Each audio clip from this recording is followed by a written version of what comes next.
بڑا پیارا شعر ہے حفیظ جالندری کا کہ سرکشی نے کر دیے دھندلے نقوش بندگی، آؤ سجدے میں گریں لوح جبیں تازہ کریں۔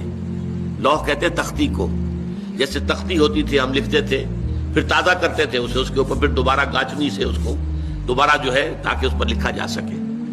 تو یہ لوح جبیں جو ہے یہ ہماری، اسے رکھو زمین پر تاکہ اس میں بندگی کا جو نقش ہے وہ تازہ ہو جائے، اس لیے کہ ہماری سرکشی جو نفس کی سرکشی ہے، ان النفس لامارۃ بالسوء، اس نے ہماری یہ بندگی کے جو آثار ہیں، جو نقوش ہیں، انہیں کمزور کر دیا، دھندلا دیا ہے۔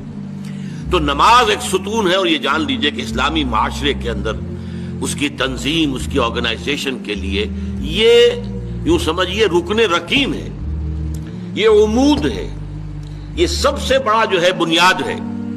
اب آپ کو معلوم ہے کہ اسلامی معاشرے میں ایک فرد ہے مسلمان، اس کی زندگی بھی اگر وہ نمازی ہے اور نماز کا حق ادا کرتا ہے، اس کی زندگی گویا کہ نماز کے گرد گھومتی ہے، اس کا سارا نظام الاوقات جو ہے نماز کے حوالے سے طے ہوگا۔ فلاں کام کرنا، اچھا بھائی عصر کی نماز کے بعد، وہ کوئی ایسی اپائنٹمنٹ نہیں کر سکتا کہ جس میں عصر کی جماعت جو ہے اس کا معاملہ جو ہے وہ خطرے میں پڑ جائے۔ مغرب کے بعد اس کا سارا معاملہ چلے گا، اس کا روٹین جو ہے اسی کے گرد گھومے گا۔ یہ گویا کہ کھونٹا ہے جس کے گرد اس کے معمولات زندگی جو ہے، اس کی چکی جو ہے وہ چل رہی ہے۔ اسی طریقے سے معاشرہ، اب 5 مرتبہ دن میں مسلمان مسجد میں جمع ہو رہا ہے، ایک امام کے پیچھے کھڑے ہیں، اور ایک دفعہ ہفتے میں جو ہے بڑی آبادی کے لوگ جو ہیں مسجد جامع میں جمع ہو گئے۔ یہ اسلامی معاشرے کی ایک تنظیم ہے۔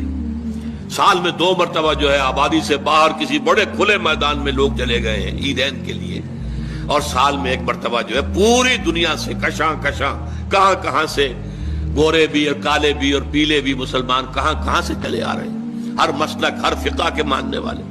یہ ایک تنظیم ہے جو نماز کے گرد اور حج کے گرد ہو رہی ہے، اور یہ نماز جو ہے در حقیقت بندے کا تعلق اللہ کے ساتھ استوار کرنے کا سب سے بڑا ذریعہ ہے، اس لیے کہ ہمارے معمولات جو ہیں وہ ہمیں اللہ سے غافل کر دیتے ہیں، ہم گم ہو کر رہ جاتے ہیں۔ وہ بڑا پیارا شعر ہے اقبال کا، کافر کی یہ پہچان کہ آفاق میں گم ہے، مومن کی یہ پہچان کہ گم اس میں ہے آفاق۔ آفاق میں گم ہو جانا، میرا یہ کام ہے، یہ کام ہے، یہ کام ہے، یہ کام ہے، یہ کرنا، وہاں جانا، وہاں سے وہاں جانا، وہاں سے وہاں جانا، ایک چکر ہے، ایک روٹین ہے، انسان گم ہو گیا۔ کہاں خدا کا خیال، کہاں آخرت کا خیال، آئے گا ہی نہیں، گم ہو گئے۔ اور ایک وہ ہے کہ جو گویا کہ دنیا میں رہتا ہے، بازار سے گزرا ہوں، خریدار نہیں ہوں، دنیا میں رہو اور دنیا میں گم نہ ہو جاؤ، بلکہ دنیا تمہارے اندر آ جائے، تمہارے قابو میں آ جائے، تمہارے تابع ہو جائے، تمہارے سارے معمولات تمہارے اپنے فیصلے کے، تمہاری خود ہی کے تابع ہو جائے۔ یہ کیفیت ہے در حقیقت کے جو مطلوب ہے۔ اسی لیے فرمایا حضرت موسیٰ علیہ السلام کی پہلی جو حاضری ہوئی تھی اور اسی میں انہیں رسالت عطا ہوئی، تو اس کی پہلی وحی سورہ طٰہٰ کے شروع کی آیات میں ہے، وَأَقِمِ الصَّلَاةَ لِذِكْرِي۔